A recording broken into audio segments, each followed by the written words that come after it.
Because it doesn't make the weapon magic or anything, so you can still like light your sword on fire with this, and then elemental weapon it to give it a second damage type or another, extra bonus fire kind of thing, and you just get a ton of bonus damage dice with it. That could be a fun route to explore. Is it going to be powerful? But it could be fun, and that's what I'm kind of here for.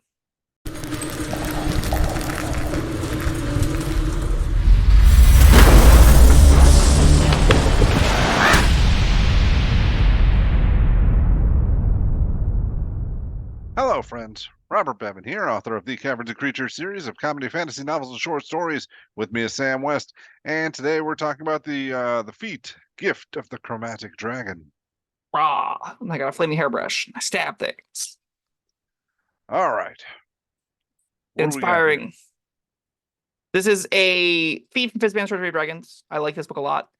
You manifest some of the power of Chromatic Dragons, granting the following benefits. You get Chromatic Infusion. So as a bonus action, you can touch a simple or martial weapon and infuse it with one of the following damage types: acid, cold, fire, lightning, or poison. For the next minute, the weapon deals an extra 1d4 damage of the chosen type when it hits. After you use the bonus action, you can't again until you finish a long rest. And it gives you reactive resistance. When you take acid, cold, fire, lightning, or poison damage, you use your reaction to give yourself resistance to that instance of damage. You can use this reaction number of times equal to your efficiency bonus, and you regain all expended uses when you finish a long rest. All right. When I first read this, I read Chromatic Infusion, and I thought, I'm not too excited about this. Glad there's more, but I might have to play devil's advocate. But I genuinely feel pretty good about reactive resistance. And I'm saying that after we've talked about Storm Herald Barbarian and Fiend Warlock. And I feel solid. Reactive resistance definitely feels closer to resistance to 5 damage types than it does to resistance to one of your choice, and that is very meaningful. There will be just substantially more encounters where that niche resistance will come up, and you care about the resistance normally not like every single turn, but a couple of times per that encounter. So you normally have enough of these. Yeah. So you don't use it until you need it. Yes, exactly. This is, I think, a feat that won't go on a lot of people's sheets. And I think that's not necessarily fair, because I think this is an entirely reasonable feat. The reactive resistances, like you just said, will have moments to shine, and Chromatic Infusion is an ability you just always can have. In the low tiers especially, like I think as a variant human starting with this, or as a character that gets level 4 and takes this, you really wish there was a plus mod here. You really wish this gave +1 strength or charisma. I'm super bummed out that it doesn't, because that really would push into the realm of usability. But I think plenty of people at casual tables will benefit from multi-attack at a 5th level extra attack doing 2d4 bonus damage around for a minute. It's a bonus action setup. It's really cheap. Stick that on a barbarian, stick that on a paladin, stick that on a fighter. You're happy with all those outcomes. All those characters also are really happy to get damage resistance to some 5 meaningful types every once in a while. That'll come up to give you a little bit more of a bulwark defender archetype. The problem is there are a lot of feats that give you substantially more consistent things that you're using every fight. And this is definitely a once per adventure kind of utility most of the time. And that definitely drags it down from like actually getting a lot of use. Yeah, this is going to be tough competition with a lot of feats, but I do like that it gives you something for, low level play, that, those little bonus, fire damages or whatever are going to add up over time. They can crit because the weapon's the one dealing the damage type, fun fact. So you double that damage. That's good. Yeah. And the resistances are also going to come into play every now and again, but later down the line, those resistances are going to feel a lot better when they're reducing a ton more damage. That's true. Early game, you get kind of Chromatic Infusion being the big powerful thing happening. It's like, like a free Hunter's Mark-ish effect. Late game, you're like, reactive resistance just saved me 70 damage. Stack onto Hunter's Mark, yep. Absolutely could. You still need the 2 bonus actions, but you could set that up, yeah. You could also stack those elemental weapon if you really want to. So that's kind of cool. Yeah. Because it doesn't make the weapon magic or anything, so you can still like light your sword on fire with this, and then elemental weapon it to give it a second damage type or another, extra bonus fire kind of thing, and you just get a ton of bonus damage dice with it. That could be a fun route to explore. Is it going to be powerful? But it could be fun. And that's what I'm kind of here for. Yeah. It might be part of a powerful build if this is just one more thing you're stacking onto a ton of other effects that you've weaseled onto your weapon.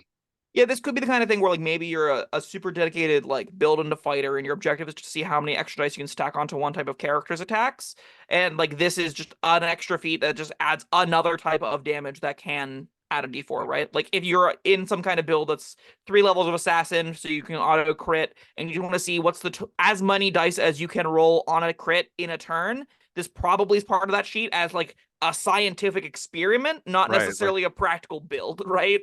yeah, an academic exercise. That's what I was Yeah. thinking. Like, but this is what I was thinking when we were, talking about the defense fighting styles. Like, this is what that's for. I want to see how high my armor class can go, but that's all I'd ever want to do it for. But then we had a lot of blowback on that. So maybe people feel differently about how powerful chromatic infusion can be. It's not powerful. It's an average of 2.5 damage on hit. Like it is more damage on any weapon. I really love that this goes on character sheets that might feel like they're lacking feats. Like this helps under supported builds by giving them a tool that their weapons will have a feat that works with them, right? If you're playing an archer character and you don't want a sharpshooter because you've seen what it does before and it's just super busto, it really cracks the table and happened. You don't like the play pattern of it. You talk to your DM about it. Maybe they don't want a sharpshooter at the table just because they've done it before. If you want to do something else, that's fine, but maybe not sharpshooter this time. I could see that character really actually wanting chromatic infusion. So their bow does a bonus D4 fire damage on hit, stack flaming arrows on top of that. You're just cranking as many damage options onto it as you can and just have big explosive shots every round. Could be a fun thing to do. Again, not powerful. I want to make sure that's abundantly clear.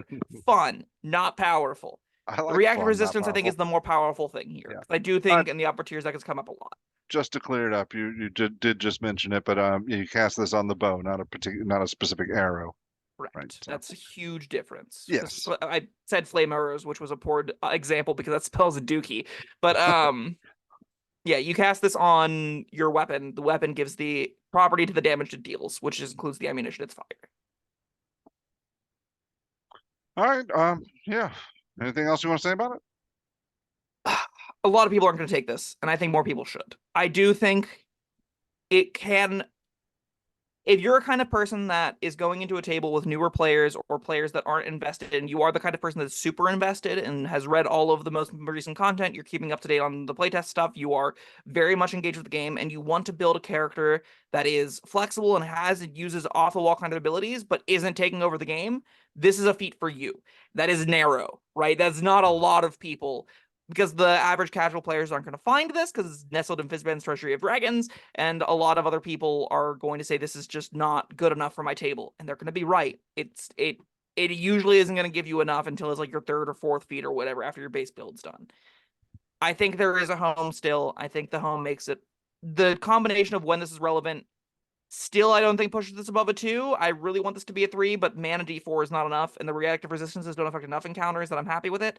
It would be a 3 with the mod, but it doesn't get a mod bump, so yeah.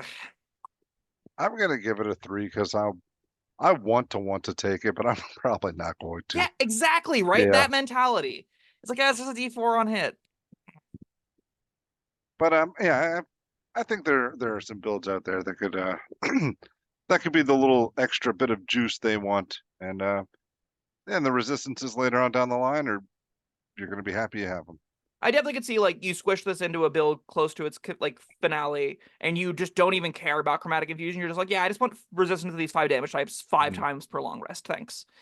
That's kind of what it gives you, right? Like it's like it absorb elements 5 times for a feat is how you can Yeah, kind of read this. that's true. All right. Well, that was Gift of the Chromatic Dragon. Thank you, Sam, and thank you everyone for joining us. Let us know what you think down in the comments. Um, do you have any experience using this? You got any cool builds it works especially well for? Love to hear about them. Other than that, like, subscribe. We'll see you next time. Bye bye.